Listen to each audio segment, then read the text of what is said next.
하나님 아버지 감사합니다. 오늘도 수요 예배를 통해서 요엘서의 말씀을 상고할 수 있도록 은혜 베풀어 주심을 감사드립니다. 비록 구약의 말씀이지만 이 말씀을 통해서 말세를 만나는 우리들에게 무엇을 증거하고자 하시는지 하나님의 온전하신 뜻을 나타내 주시고 또 믿음으로 받게 하시고 그 말씀에 붙들려 살아가는 저희들 되도록 은총을 허락하여 주시옵소서. 성령 하나님께서 함께 하시며 인도하여 주시기를 다시 한번 간절히 간구하고 예수 그리스도의 이름으로 감사하며 기도드립니다. 아멘. 네, 오늘 이제 요엘서 1장 1절부터 9절까지의 말씀을 읽었어요. 이 요엘서는 이스라엘이나 유다가 멸망하기 전 활동했던 선지자입니다. 이 이스라엘이 멸망하기 한 80여 년 전, 그리고 남쪽의 유다는 그로부터 한 150여 년 뒤에 멸망했으니까 남쪽 유다가 멸망하기 한 230여 년 전쯤에 이제 기록되었다. 이렇게 이제 성경학자들이 보고 있어요. 그리고 이제 요엘서의 특징은 뭐냐? 요엘서의 특징은 1장 15절 오호라 그날이여 여호와의 날이 가까웠나니 곧 멸망같이 전능자에게서 이르리로다 하면서 여호와의 날이라는 단어를 썼죠. 또 2장 1절에도 보면은 시온에서 나팔을 불며 나의 성산에서 호각을 불어 이 땅 거민으로 다 떨게 할지어다. 이는 여호와의 날이 이르게 됨이니라. 이제 임박하였으니 하면서 여호와의 날을 말씀하고 있어요. 또 2장 11절에도 여호와께서 그 군대 앞에서 소리를 발하시고 그 지는 힘이 크고 그 명령을 행하는 자는 강하니 여호와의 날이 크고 심히 두렵도다. 당할 자가 누구랴 하면서 여호와의 날에 대해서 계속 강조하고 있죠. 지금 이스라엘, 북쪽의 이스라엘이 멸망하기 한 80여 년 전이고 남쪽 유다는 한 230여 년 전에 지금 여호와의 날을 이스라엘과 또 남쪽에 있는 유다 나라에 동시에 다 선포하고 있는 거예요. 그러면 여호와의 날이라는 것이 어떤 의미를 담고 있어요? 심판의 다 이겁니다. 심판의 날을 말하고 있는 것이죠. 그러니 이와 같은 요엘 선지자가 하나님의 말씀을 증거하고 난 후에 한 80여 년 뒤에 이스라엘은 아수르에 의해서 완전히 초토화되고 멸망당하고 또 한 230여 년이 지난 다음에는 남쪽의 유다도 역시 바벨론에 의해서 멸망당했어요. 또 2장 28절 이하에 보면은 이제 사도행전 2장 17절 이하에 있는 말씀이 그대로 여기 있습니다. 이게 베드로가 사도행전 2장 17절에 성령을 하나님께서 그리스도를 믿는 모든 자에게 부어주실 것을 지금 말씀하고 있죠. 자신들이 성령을 받고 그렇게 성령을 부어주실 것을 어디에 예언되어져 있는가? 요엘서 2장 28절 말씀되어 있는 거예요. 또 29절은 그때 내가 또 내 신으로 남종과 여종에게 부어줄 것이며 내가 이적을 하늘과 땅에 베풀리니 곧 피와 불과 연기 기둥이라 여호와의 크고 두려운 날이 이르기 전에 해가 어두워지고 달이 핏빛같이 변하려니와 사도행전 2장 17절 이하의 말씀이 그대로 여기 말씀이 인용된 것이죠. 그러면서 요엘서 2장 29절 말씀 그때 내가 또 내 신으로 남종과 여종에게 부어줄 것이며 이 말씀은 이제 우리가 여러 차례 상고했던 것처럼 주의 재림 직전 14만 4천의 종들 즉 두 증인들에게 7영으로 충만케 부어주실 것을 말씀하고 있어요. 그래서 뒤에 이어지는 말씀이 여호와의 크고 두려운 날을 말씀하고 있죠. 그것은 주님의 초림의 날이 아니고 주의 재림의 날이다. 그리고 이제 1장 11절이나 15절이나 2장 1절이나 2장 11절에서 말씀하시는 여호와의 날, 하나님의 심판의 날을 말하는 것이죠. 그리고 이제 하나님께서 이와 같이 이스라엘이나 유다 나라를 심판을 하셨어요. 말씀대로 여호와의 날이 가까웠고 그때 이들이 아주 진멸당하게 되어짐을 말씀하고 있죠. 그러면 혈통적 이스라엘 백성들에게 이루어진 이와 같은 일들 또 그들에게 하신 하나님의 말씀은 곧 오늘날 우리들에게 하시는 말씀이죠. 하나님의 말씀은 그대로 살아계신 하나님의 말씀으로 오늘날 우리들에게 경계로 말세를 만난 우리들에게 교훈으로 주신 말씀이다. 거울이요 교훈이다. 고린도전서 10장 11절에 그렇게 말씀하고 있잖아요. 그러면은 이 말씀이 이제 혈통적 유대인들 또 혈통적 이스라엘 백성들을 통해서 영적인 유대인들이요 영적인 이스라엘 백성들에게 주시는 말씀이다 이겁니다. 그러면 그들에게 이와 같은 심판의 말씀을 그들에게 예언했는데 이것은 그러면 언제를 말씀하시는 것이냐? 우리에게 다가온 심판의 날은 뭐 두말할 것도 없이 주의 재림의 때를 말하고 있는 겁니다. 그러니까 이 말씀이 비록 혈통적 유대인들에게 또는 이스라엘 백성들에게 주신 거지만 실상은 말세를 만난 우리들에게 주신 것이다 이겁니다. 왜? 이제 사도행전에 기록되어져 있는 남종과 여종들에게 성령을 부어주신다는 말씀은 주의 재림에 대한 말씀이에요. 그러니까 이 말씀은 곧 오늘날 우리들에게 주신 말씀이다 이겁니다. 그리고는 이 요엘서가 북쪽의 이스라엘에 대해서도 말씀을 하지만 남쪽의 유다가 더 말씀에 많은 비중을 갖고 있어요. 그러니까 남쪽의 유다는 다윗의 기업이 있는 자죠. 예루살렘 성전에서 제사장들이 절기를 따라 제사와 예물을 드리고 있고 그곳이 이제 다윗의 기업이 있는 곳인데 그것은 곧 오늘날 우리들에게 말씀하고 있는 것이죠. 아브라함과 다윗의 자손 예수 그리스도의 세계에 들어갈 자들에게 주시는 말씀이다. 그들에게 여호와의 날이 이르기 전에 그 택하신 자들에게 지금 하나님께서 말씀하시는 것이다. 이렇게 들어야 정확하게 듣는 겁니다. 그러면은 그와 같이 하나님의 기업, 하늘나라의 기업이 있는 자들에게 지금 무엇을 말씀하고자 하시는가? 이제 오늘날 우리들에게 무엇을 말씀하고자 하시는가? 이제 이것을 보라는 말씀이죠. 1절 여호와께서 부드엘의 아들 요엘에게 이르신 말씀이라. 이제 요엘의 배경을 설명하고 있죠. 부드엘의 아들이다. 2절 늙은 자들아 너희는 이것을 들을지어다. 땅의 모든 거민아 너희는 귀를 기울일지어다. 늙은 자라는 것이 물론 이제 세상에서도 나이 먹고 여러 가지의 세상의 연륜과 경험을 쌓고 한 자들을 늙은 자라고 이야기를 하죠. 늙은이. 그런데 이제 이 늙은이라는 이 뜻은 이제 장로라는 의미도 함께 가지고 있는 것이고 성경에서 늙은 자라는 것은 영적으로 많은 경험과 경륜을 이제 쌓은 자를 말하는 거예요. 영적으로 성숙한 자를 말하는 겁니다. 영적으로 성숙한 자가 되어지면 어떻게? 들을 수가 있죠. 하나님의 뜻이 무엇인지 시대의 표적을 보고 또 성경을 통해서 우리들에게 하시는 하나님의 음성을 들을 수가 있는 겁니다. 영적으로 깨어있는 자여야 하나님의 음성을 들을 수가 있죠. 성경은 우리에게 비유로 주신 말씀이다. 눈에 보이는 세상의 것들을 통해서 보이지 아니하는 하나님의 영원한 나라를 우리들에게 계시하고 있어요. 그러니까 이와 같이 영적으로 경험과 경륜이 있고 또 하나님을 제대로 아는 자가 되어져야 그 안에 담겨져 있는 하나님의 뜻을 볼 수가 있는 겁니다. 그러니까 늙은 자들아 너희는 들을지어다.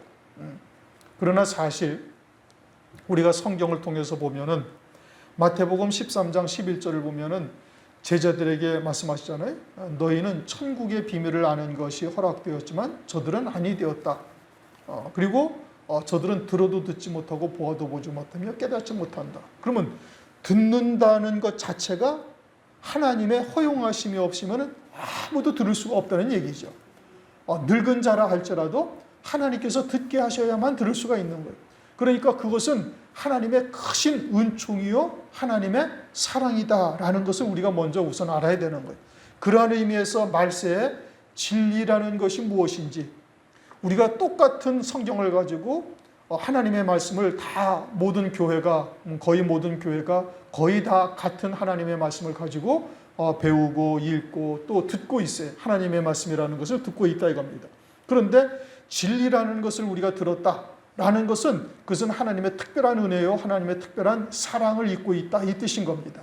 그들이 영적으로 늙은 자에 속하게 되는 것이죠. 그런데 늙은 자들아 너희는 이것을 들을지어다. 땅의 모든 거민아 너희는 귀를 기울지어다. 그럼 땅의 모든 거민들은 땅에 속한 자들을 말하는 거예요. 늙은 자, 늙은이들, 즉 하나님의 말씀을 들을 수 있는 자의 위치에 있지 아니한 자들이죠. 그러면 그들은 어떻게 해야 되는가? 그와 같이 영적으로 깨어있는 자, 영적으로 성숙한 자에 가서 어떻게? 귀를 기울여야 된다 이겁니다. 귀를 기울이라 이겁니다. 너희 날에나 너희 열조의 날에나 이런 일이 있었느냐? 어떤 일이? 이런 일은 4절에서 말씀하시는 거예요. 팥종이가 남긴 것을 메뚜기가 먹고 메뚜기가 남긴 것을 느시 먹고 느시 남긴 것을 황충이가 먹었도다. 이와 같은 일이 결코 없었다 이겁니다. 이러한 재앙은 없었죠. 물론 이제 출애굽기를 보면은 8번째 재앙이 메뚜기의 재앙인 겁니다. 메뚜기의 재앙인데, 메뚜기가 밭의 식물이나 또는 나무의 푸른 것들을 다 갉아먹게 되죠. 메뚜기 때가 지나가면은. 그 중동 땅에 있는 메뚜기가 어떤지 여러분 보셨는지 몰라요. 우리나라에 있는 메뚜기는 애들 새끼 손가락만 하잖아요. 그런데 중동 땅에 있는 메뚜기들은 어른들 검지 가운데 손가락만큼 커요. 그렇게 그런 메뚜기 떼가 새까맣게 하늘을 뒤덮고 농작물에 그냥 내앉으면은 거기에 있는 농작물들이라는 것은 거의 나지를 않죠. 그런데 그것도 한 번이 아니라 이제 출애굽 때의 메뚜기의 재앙은 한 번으로 그쳤지만, 지금 여기서는 팥종이, 메뚜기, 늑 또는 황충, 이 모두가 다 메뚜기를 말하는 겁니다.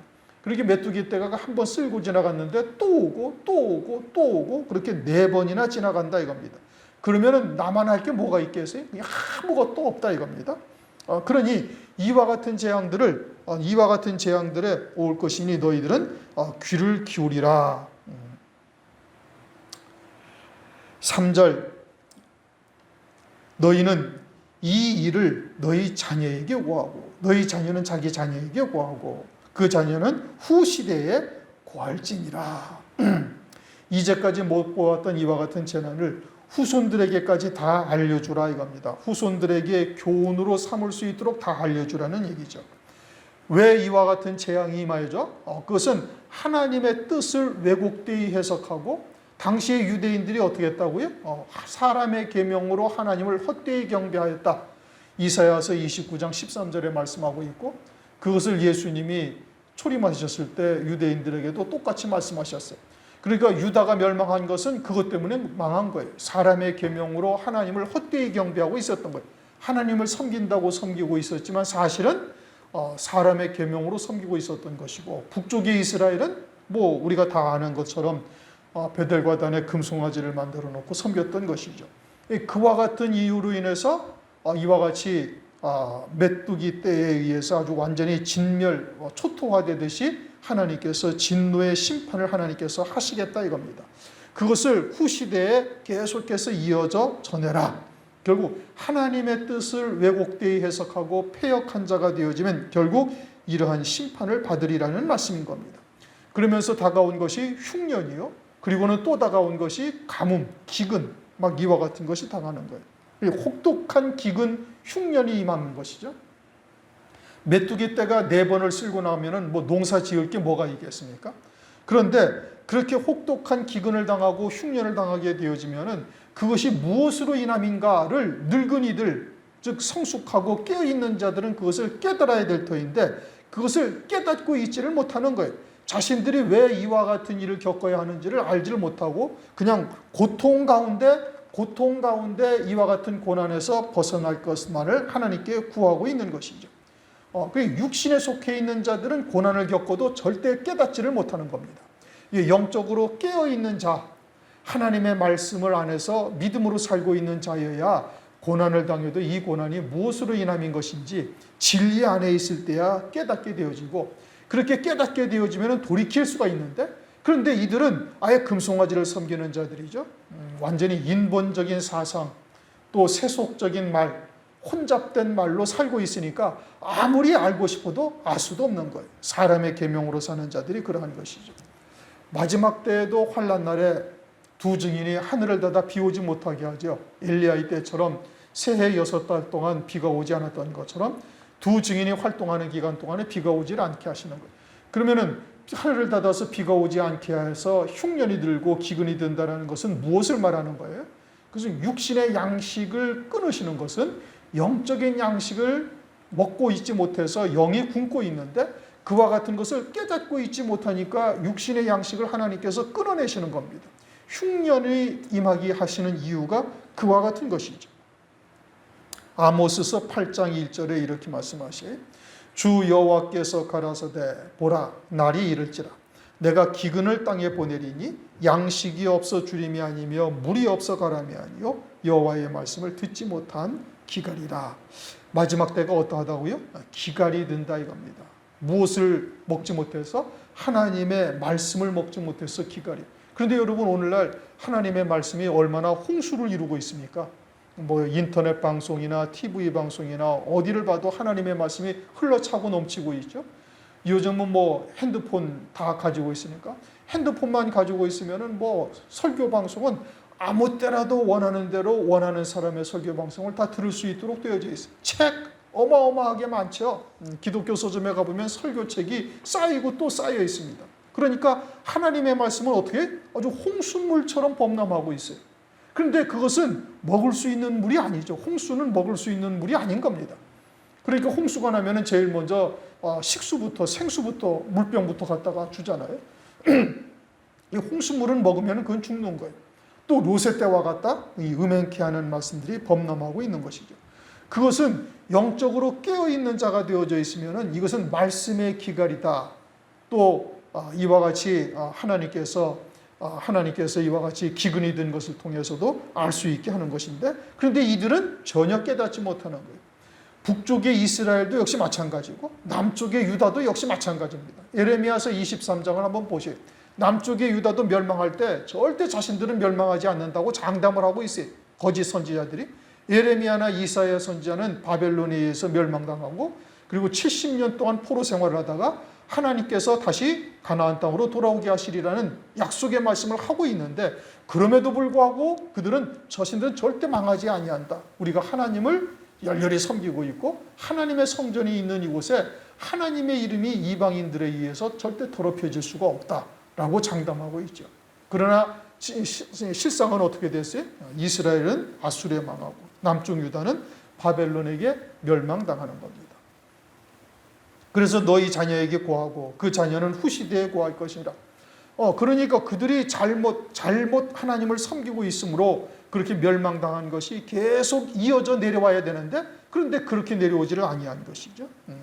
이와 같은 멸망의 이유가 무엇인지를 그들이 알고 있는가? 모르고 있다 이겁니다. 그러니 아모스서 6장 1절에는 뭐라고 말씀하고 있어요? 시온에서 안일한 자, 진리가 무엇인지를 알고 있죠. 시온이라는 것은 예루살렘 성이 있는 곳을 말하는 겁니다. 그러니까 다윗의 기업을 이을 자들로서 진리가 무엇인지를 알고 있는데도 안일하다 이겁니다. 그것은 주님의 때가 아직 안 되었다라고 잘못 생각하고 있는 것이죠. 또 사마리아 산에서 마음이 든든한 자, 이스라엘 유명함으로 많은 족속이 따르는 자들이라고 얘기해요. 사마리아 땅은 금송아지를 섬기는 곳이잖아요. 그러니까 많은 사람들이 따르면서 아주 거기에서 마음이 든든한 자들, 그들이 요셉의 환난을 걱정하지 아니하고 있다. 마지막 때가 그와 같이 또 되어질 것을 우리에게 계시하고 있는 겁니다. 4절, 팥종이가 남긴 것을 메뚜기가 먹고 메뚜기가 남긴 것을 느시 먹고 느시 남긴 것을 황충이 먹었도다. 이미 말씀드린 것처럼 4번이나 메뚜기 떼가 아주 하늘을 뒤덮듯이 새까맣게 와가지고 다 먹어치우니까 아무것도 남아있질 않아요. 그럼 실제 이와 같은 기근을 말하는 것이냐? 그걸 말하는 것이 아니고 6절을 보면 이렇게 말씀하시잖아요. 한 이족이 내 땅에 올라왔음이로다. 그들은 강하고 무수하며 그 이는 사자의 이 같고 그 어금니는 암사자의 어금니 같도다. 위에 있는 북이스라엘은 어디에 멸망했어요? 아수르에. 남쪽의 유다는 어디에 멸망했어요? 바벨론에. 그와 같이 다른 이방 민족에 의해서 멸망당하고 유린당하게 되어질 것을 이처럼 메뚜기 떼가 4번이나 와서 훑고 지나간 것처럼 아무것도 남지 않을 정도로 하나님께서 철저하게 심판하고 징벌하시겠다는 뜻인 겁니다. 2장에도 보면은 같은 내용이 쭉 기록이 되어져 있어요. 그러니까 이것이 지금 메뚜기의 재앙을 말하는 것이 아니요, 이방 나라에 의해서 하나님께서 심판하시는데 그 이방인들을 심판의 도구로 사용하시겠다. 그래서 여호와의 날이다라는 단어를 지금 15절, 2장 1절 또는 2장 11절에서 계속 말씀하고 있는 것이죠. 심판하신다는 말입니다. 그러면 우리들에게는 무엇으로 심판하신다고요? 환난으로 심판하시는 거예요. 환난 날에 이와 같은 인본적이고 세속적인 말씀, 혼잡된 말씀으로 살고 있는 자들은 짐승표를 받고 하나님의 진노의 심판에 멸망당하는 것이고, 신실한 성도들이요 남은 자들은 결국 환난 날에 예수의 증거와 하나님의 말씀을 인하여 순교를 통해 첫째 부활의 영광을 입는다라고 말씀하고 있죠. 그런데 그렇게 남은 자들이라는 것이 이사야서 17장 16절을 보면은 그저 감람나무 가지 가장 끝에 2-3개 또는 무성한 감람나무지에 한 8개 정도 남는 것과 같다. 남은 자가 그와 같을 것이다 라고 말씀을 하고 있는 겁니다. 마지막 때 진리의 말씀을 들을 귀 있는 자들이 그리 없다는 얘기입니다. 또 듣고도 끝까지 남은 자로 가는 자들이 그렇게 많지 않다라는 것을 우리에게 계시하고 있는 겁니다. 5절, 무릇 취하는 자들아 너희는 깨어올지어다. 포도주를 마시는 자들아 너희는 곡할지어다. 이는 단 포도주가 너희 입에서 끊어졌습니다. 그러니까 지금 취하는 자들아 깨어올지어다. 너희는 곡할지어다. 포도주가 입에서 끊어졌으니 너희들은 그렇게 하라. 그러니까 이 말씀은 다른 의미로 뭐냐면 계속해서 취해 있어서 깨어나지를 못하고 있다, 이런 뜻인 겁니다. 그런데 여러분, 일반적인 술이라는 것은 먹고 취했다 할지라도 시간이 지나면 깨어나게 되어져 있잖아요. 고주망태가 되도록 취했다 할지라도 다음 날이거나 시간이 지나서 자고 뭐 어쩌고 하고 그러면은 술이 깬다 이겁니다. 그러니까 일반적인 술은 먹고 취해서도 깨어날 수가 있는데 이 술은 어떠하다는 거예요? 깨어나지를 못하는 거예요. 전혀 깨어나지를 못하는 거예요. 어떠할 때까지 아주 그냥 포도나무, 거기 뒤에 보면 7절이나 12절에 보면은 아예 그냥 포도나무가 다 말갛게, 무화과나무가 다 말갛게 벗겨져 버리고 기근이나 가뭄이 들어서 다 핍절할 때가 되어져도 깨닫지를 못한다 이겁니다. 그러니까 이 말씀의 포도주인데 이것은 아주 독주요 사람을 죽이는 술이죠. 그런 것에 취해 있으면 깨어나지를 못한다 이겁니다. 그러니까 유다 백성들이 소위 다윗의 기업이 있는 유다 백성들, 북쪽 이스라엘은 거론의 대상이 못 되는 것이고 금송아지를 섬기고 있는 자들이니, 그러면 남쪽에 있는 유다들은 깨어났나요? 아니요, 그들도 깨어나지를 못한 겁니다. 절대 우리 이 예루살렘 성, 하나님의 이름이 있는 예루살렘 성은 이방 족속들에 의해서 망하지 아니하리라고 장담을 하고 있는 거예요. 오히려 예레미야 선지자를 돌로 치고 이사야 선지자는 톱으로 켜 죽이던 전승이 내려오고 있지 않습니까? 그러니까 이들이 지금 깨어날 수가 있는 거예요, 없는 거예요? 깨어나지를 못하는 겁니다. 아예 영적으로 죽은 자들이 되어져서 무감각한 거예요. 하나님의 말씀을 아무리 외쳐도 듣고 있지를 못하는 겁니다. 늙은이들아, 너희들은 어떡하는 거예요? 이것을 들으라. 땅의 거민들아, 너희는 귀를 기울이라. 오늘날 하나님께서 세상에 있는 교회들에게 이와 같이 외치고 있는데, 그런데 이들은 전혀 깨닫지를 못하고 자신들은 하나님을 잘 섬기고 있다, 스스로는 그렇게 생각하는 거예요. 오늘날 그렇게 나타나는 단적인 증거가 뭐예요? 휴거를 믿고 있는 겁니다. 세대주의 사상처럼 그저 주님이 재림하시면은 공중 재림으로 먼저 환난 전에 재림하셔가지고 교회는 들려 올라가고, 그저 덜 떨어진 사람들 신앙생활을 별로 그렇게 열심히 하지 못하고 말씀의 초보나 이런 자들은 그와 같이 환난을 겪게 되어진다. 그리고는 이제 환난 후에 주님이 두 번째 공중 재림을 하신다. 뭔지 이렇게 지상 재림을 한다고 그러죠. 이렇게 그냥 얼토당토하는 이야기를 하고 있는 것이거나, 아니면은 무천년주의 사상들이 또 우리나라에 들어와서 거의 한 70-80%가 이제 한 60-70%가 무천년주의를 믿는데, 주님은 언제라도 재림할 수 있고 이제 지금이 천년왕국의 기간이다 이겁니다. 그 무천년주의 사상은 주님의 초림으로부터 주의 재림의 때가 천년왕국의 기간이다. 영적으로 우리를 다스리고 있다. 이렇게 주장하면서 주님이 재림하시면 교회는 그냥 다 휴거돼서 올라가고 하나님의 나라로 들어가고 세상은 그대로 다 심판받는다. 그러니까 아무 걱정할 것이 없다 이겁니다. 그래서 두 가지 사상은 교회는 그냥 열심히 나오기만 하면 된다. 그리고 아무 염려할 것이 없다. 마치 유다 말기에 우리는 하나님을 열심히 섬기고 있고 하나님의 성전이 이곳에 있으니 어떻게 감히 이방 족속들이 하나님의 성전을 유린할 수가 있겠는가? 절대 그런 일은 있을 수가 없다. 그렇게 외치는 것과 전혀 다르지 아니한 거예요. 신명기 32장 32절, 그들의 포도나무는 소돔의 포도나무요 고모라밭의 소산이라. 그들의 포도는 쓸개 포도니 그 송이는 쓰며 그들의 포도주는 뱀의 독이요 독사의 악독이라. 이와 같은 포도주에 취해 있어가지고 깨어나지를 못하는 거예요. 일반 술은 먹고 깨어날 수가 있는데 이 뱀의 독이요 독사의 악독과 같은 이 소돔의 포도나무요 고모라의 밭의 소사는 먹어서 취하면 이거는 깨어나지를 못하는 겁니다. 영적인 감각이 무뎌지고 화인 맞은 자가 되어져가지고 벗어나지를 못하게 되는 것이죠. 오늘날도 이와 같은 말씀에 취해 있는 자, 이러한 말씀의 포도주에 취해 있는 자들은 아무리 진리의 말씀을 증거해도 더 알아듣지를 못하는 겁니다. 6절 한 이족이 내 땅에 올랐습니다. 어느 땅에? 내 땅에. 누구의 백성인데? 하나님의 백성인데. 그러면 하나님의 백성에게 한 이족, 이방 족속, 귀신을 섬기는 자들이 올라와서 하나님의 백성들을 이렇게 팥종이, 늦, 메뚜기 떼가, 황충이 떼가 그냥 휩쓸고 지나간 것처럼 완전히 진멸하고 유린하는 역사는 하나님의 허용하심이 없으면 절대 있을 수가 없는 일인 것이죠. 하나님의 허용하심이 있고 하나님의 심판이다 이 뜻인 겁니다. 한 이족이 내 땅에 올라왔음이로다. 그들은 강하고 무수하며 그 이는 사자의 이 같고 그 어금니는 암사자의 어금니 같도다. 사자의 이빨이 짐승들을 잡으면 완전히 발기갑에 찢으면서 다 먹어치우잖아요.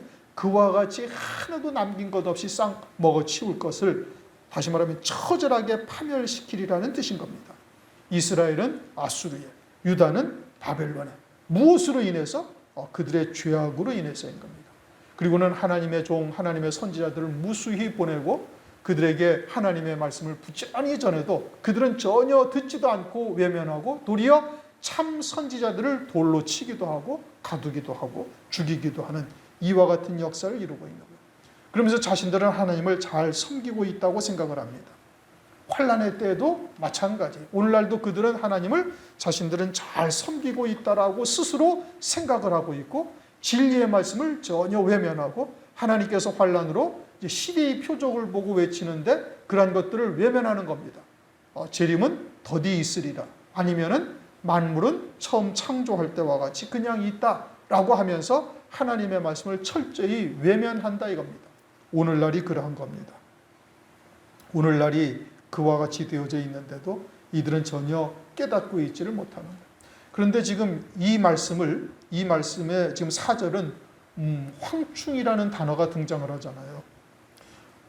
그러니까 황충이가 요한계시록 9장을 보면 황충이의 화가 있잖아요. 황충이의 화가 누구에게 내리시는 거예요? 택한 자들에게 내리시는 겁니다. 그것을 통해서 그들을 정결하게 하고 그들을 다시 온전케 하셔서 순교할 자 순교하게 하시는 역사를 이루는 것이죠. 이처럼 유다나 또는 북이스라엘이 이와 같은 하나님의 심판을 통해서 모두가 다 심판을 받습니다. 그리고서는 그 가운데 하나님께서 긍휼히 여기사 남은 자를 두시는 거예요. 마치 무화과나무 또는 감람나무 가지 끝에 겨우 두세 개 또는 너댓 개 남은 것과 같은 남은 자들을 하나님께서 두셔서 그들을 긍휼히 여기시고 그들을 하나님께서 구원의 은혜를 베푸셔 가시는 것이죠. 오늘날 우리들에게도 역시 마찬가지인 겁니다. 그러니 우리가 진리의 말씀을 듣고 믿음으로 산다 할지라도 세상이 마귀에게 속한 세상은 우리로 하여금 육체로 살아갈 수밖에 없는 존재로 자꾸 우리를 이끌어가죠. 그러니까 알게 모르게 마치 롯이 소돔성으로 내려가서 살고 있는 것과 같이 영향을 받고 그 의로운 심령이 상할 수밖에 없는 환경인 거예요. 그래서 마지막 때 한때 두때 반때에 황충의 화를 하나님께서 허용을 하시는 겁니다. 우리가 그와 같은 자리에는 절대 들어서는 아니 되는 것이죠. 순교를 할지라도 한때 두때 순교를 해야 될 것이고 더 이제 우리가 좋은 길은 이제 하나님의 말씀을 아구까지 채우고 그 말씀을 이제는 증거하는 자리에까지 서는 자가 되어진다면 더 바랄 수 없는 자리가 되는 것이죠. 7절 그들이 내 포도나무를 멸하며 여기서도 포도나무가 누구의 포도나무라고요? 주님의 포도나무다. 위에 땅도 누구의 땅이라고요? 내 땅이다. 그들이 내 포도나무를 멸하며 내 무화과나무를 긁어 말갛게 벗겨서 버리. 여러분 나무를 이렇게 말갛게 껍질을 벗겨버리면 어떻게 돼요? 그냥 그대로 고사해버리는 겁니다. 그 모든 가지가 하얗게 되었도다. 이스라엘과 유다를 말씀하고 있는 것이죠. 그들이 겉으로는 하나님을 섬기지만 사실은 우상 숭배를 하고 있어요. 그런데 그것을 본인들은 우상 숭배라는 것을 깨닫지를 못하고 있는 겁니다. 그러면 하나님께서 선지자나 종들을 안 보내셨어요? 아니요. 하나님께서 선지자를 보내. 이사야, 에레미야는 뭐 말할 것도 없고 엘리야 선지자를 이북에 북이스라엘에 보내셨잖아요. 그처럼 이스라엘이나 남쪽의 유다에 계속해서 선지자를 보내시고 있는데도 불구하고 이들은 하나님의 말씀을 외면하고 듣지 아니한 거예요. 무엇으로 인해서? 쓸개 포도주, 즉 소돔의 포도나무와 같은 포도주로 이와 같이 화인 맞은 자가 되어져 가지고 그러한 된 것이죠. 그러므로 내 땅, 내 포도나무, 내 무화과 나무다. 우리가 철저히 그리스도의 것이 되어야 되는 겁니다. 예수 그리스도 안에서 새 생명으로 살되 진리의 말씀으로 하나가 되어져서 오직 믿음으로 달려갈 수 있어야 되는 것이고, 이 마지막 때 어린 양의 생명책에 농명되기 위하여 전심전력 달려갈 수 있어야 되는 겁니다. 그러지 아니하면 우리도 알게 모르게 세상 것에 우리도 물들어가지고 환난 날에 한때 두때 반때를 거쳐야 되는 자가 될 수도 있다 이겁니다. 그래도 그나마 그렇게라도 되면은 그것은 참 하나님의 크신 은혜요 사랑이죠. 배도하는 자가 되지 아니하면은 그것만 해도 큰 하나님의 은총인 것이죠. 8절, 너희는 애곡하기를 처녀가 어렸을 때 약혼한 남편을 인하여 굵은 배로 동이고 애곡한 같이 할지어다. 이 말씀이 뭐냐면은 어렸을 때 약혼을 했어요. 처녀가 남편을 이제 신랑 될 자를 이제 와 약혼을 했죠. 그런데 그 남편을 잃어버렸다 이겁니다. 그러니까 이 처녀가 얼마나 애통하겠어요. 결혼해서 한번 제대로 살아보지도 못하고 남편을 잃은 것이니 이게 얼마나 자주 처절한 슬픔이냐 이겁니다. 하나님께서 왜 이렇게 빗대어서 설명하는가? 그것은 우리가 이 땅에서 예수 그리스도 안에서 신앙생활하는 것이 마치 그리스도를 신랑으로 모시는 신부로서 약혼한 것과 같은 거예요. 그렇게 해서 어린 양의 생명책에 딱 농명이 되면 완전히 약혼한 자가 되어지는 겁니다.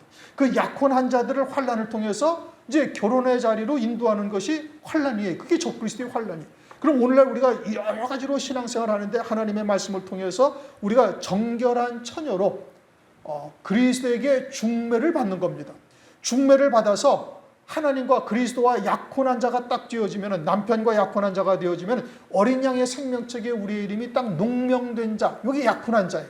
그렇게 되어지는 환난 날에 그들을 어떻게 순교를 통해서 혼인잔치에 참여하는 자로 하나님께서 세우시는 겁니다. 그런데 약혼한 자가 되어져서 이제 신랑을 소망하며 기다리고 있는 자, 우리가 이제 신앙생활을 하는 겁니다. 신앙생활의 시작부터 초점이 표대가 어디에? 약혼한 자로 딱 들어서는 거예요. 이제 그와 같이 약혼할 자를 바라보고 막 믿음으로 쫓아가다가 신랑이 결혼도 못 해보고 죽어버린 자가 되었다면 이것이 지금 이제 애곡하는 자가 애곡한다는 것이 그것을 의미하고 있는 거예요. 그러한 슬픔이 유다와 이스라엘에게 임했다 이겁니다. 약혼한 처녀가 남편을 잃은 것과 같다. 세상에서 멸망당함이 그와 같다 이겁니다. 어디가? 이스라엘과 유다가 지금 그와 같다 이거예요. 오늘날 우리도 지금 그 표대를 향해서 달려가고 있는데 이 땅에서 멸망당하는 자가 되어지면 마치 그와 같은 것이 되는 것이죠. 9절, 소제와 전제가 여호와의 전에 끊어졌고 여호와께 수종드는 제사장은 슬퍼하도다. 소제와 전제, 즉 제사와 제사의 제물이 없어가지고 제사를 드릴 수가 없다 이겁니다. 이 땅에 지독한 흉년과 기근이 들어서 제사 드릴 제물이 없어진 거예요. 그러니까 제사를 못 드린다 이겁니다. 제사장이 할 일은 뭐예요? 제사장이 할 일은 제사 드리는 거예요. 그런데 제사할 제물과 양식들이 다 끊어져 가지고 아무것도 제사를 드릴 수가 없다 이겁니다. 그럼 하나님께서 끊으신 것이죠. 왜요? 하나님께 합당한 제사와 예물을 드리고 있지 못했기 때문에 그러는 거예요. 그러면 이스라엘 백성들이나 유다 백성들이 드리는 제사는 오늘날 뭐죠? 예배다 이겁니다. 오늘날 예배를 요한복음 4장 23절 24절을 보면 영과 진리로 드리는 예배를 하나님께서 찾으신다라고 말씀하고 있어요. 찾으신다라는 의미는 그렇게 예배를 드리는 자들이 별로 없다는 뜻이죠. 영으로 드리지 아니하고 그럼 뭘로 드리는 거예요? 육으로 드리는 거예요. 성령 안에서 영으로 드린다라는 것은 그리스도 안에서 온전히 거듭난 자가 되고 새 생명으로만 사는 자로서 하나님 앞에 나와야 되는 것이고, 그리고는 성령, 진리의 성령의 인도하심을 따라 진리의 말씀으로 예배를 드려야 돼요. 그래야만 우리의 영역에 참된 생명의 떡, 양식이 되어지는 겁니다. 진리의 말씀이어야만 우리에게 생명을 더하게 하시는 것이죠. 그러니까 그와 같이 영과 진리로 드리는 예배를 하나님께서 찾으시는데 그러한 예배를 드리는 자들이 없다 이겁니다. 그래가지고 하나님께서 양식을 다 끊으셨다 이거죠. 마지막 때도 조금 전에 말씀드린 것처럼 아모스서 8장 11절에 기근을 하나님께서 주시는데 그 기근은 하나님의 말씀을 먹지 못하는 기근, 기갈이 들을 것을 말씀하고 있죠. 오늘날 그 그렇게 진리의 말씀으로 드리지 못하는 예배를 드리면서도 자신들은 예배를 드렸다라고 생각을 해요. 그러한 예배는 하나님이 받으셔야 안 받으셔요? 안 받으시는 거예요. 사도행전 7장 42절에 이스라엘 백성들이 광야에서 수없이 많은 제사와 예물을 드렸지만 하나님은 한 번도 받으신 적이 없다.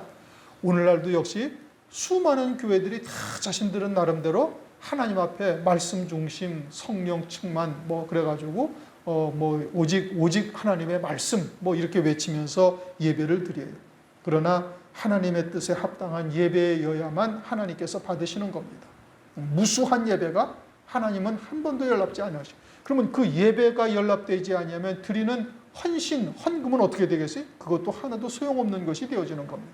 그러니까 고린도전서 3장에 왜 우리가 그리스도의 터 위에 다 각자 집을 짓는데 어떻게 지을 것인지를 잘 깊이 생각해 봐야 된다. 왜? 이제 장차 하늘나라에 올라가면 불과 같은 공력의 시험이 있어서 불태워질 것은 다 불타버리고 겨우 생명만 구원받는 역사가 있다라고 말씀하고 있잖아요.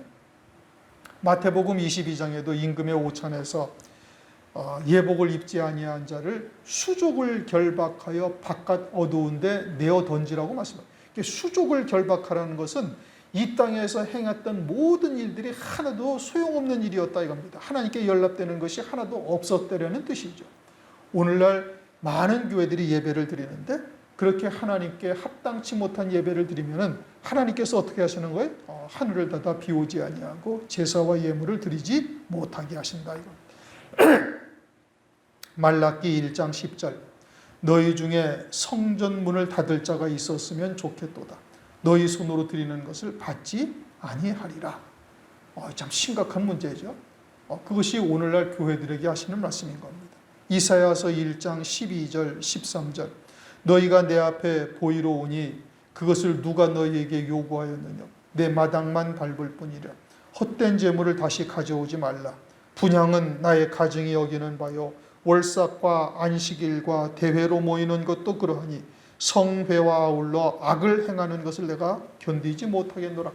하나님 앞에 예배를 드린다고 예배를 드리는데 그것이 하나님 앞에 아주 지극한 악을 행하는 것이 되니 하나님이 더 이상 너희들의 예배를 볼 수가 없다 이겁니다. 그러니까 말라기서에서는 누가 좀 저 문 좀 닫아버렸으면 좋겠다. 성전 문 좀. 그러니까 엉뚱한 잘못된 누룩이 섞인 떡으로 하나님을 찬양하고 그것을 하나님의 말씀이라고 부르고 예배를 드리고 있으니까 하나님께서는 그와 같은 것을 그러한 악을 행하는 것을 내가 견디지 못하겠다. 그러니 오늘날 우리가 드리는 예배가 과연 하나님께 합당한 예배인가? 우리가 심각하게 고민해보고 내가 하나님 앞에 바른 자세로 와서 예배를 드리는가? 늘 스스로를 돌아보아야 되는 겁니다. 그리고 온전한 진리의 말씀으로 드리는 예배여야 된다. 지금 요엘서는 마지막 때 여호와의 날 심판의 때를 말씀하고 있어요. 우리는 환난이 곧 하나님의 심판인 것을 알고 있죠. 그러면 환난을 앞둔 우리들에게 하나님께서 하시는 말씀으로 우리가 들어야 되는데 무엇을 들어야 되는가? 우리가 지금 말씀을 통해서 잘 생각해 봐야 되는 겁니다. 우리는 과연 참 진리 안에서 우리가 온전한 믿음의 삶을 살고 있는가? 그러지 못하다면은 이제 이와 같이 하나님께서 심판의 때에 심판을 당하게 되어질 것을 교회들에게 선포하고 계시는 것이죠. 기도하겠습니다. 하나님 감사합니다. 오늘부터 이제 수요 예배를 통해서 요엘서를 상고하게 하신 것을 감사드립니다. 이러한 요엘서가 당시 이스라엘이나 유다가 망하기 전 하나님께서 심판의 말씀을 하고 계심을 깨닫게 하시고 말세를 만난 우리들에게 동일한 말씀으로 주심을 감사를 드립니다. 그 환난의 날 모든 것을 다 하나님께서 심판하시게 되어지는데 그때 남은 자들에게 이와 같은 구원의 역사가 또한 있음을 말씀을 통해서 살펴보게 하셨음을 감사드리고 우리가 그와 같은 남은 자의 반열에 온전히 서서 참으로 하나님께서 찾으시는 예배를 드릴 뿐 아니라 환난 날에 그와 같이 무화과 나무 가지 끝에 남은 자들과 같이 남은 자가 되어져서 하나님께 영광 돌릴 수 있도록 은혜 위에 은혜를 더하여 주시옵소서.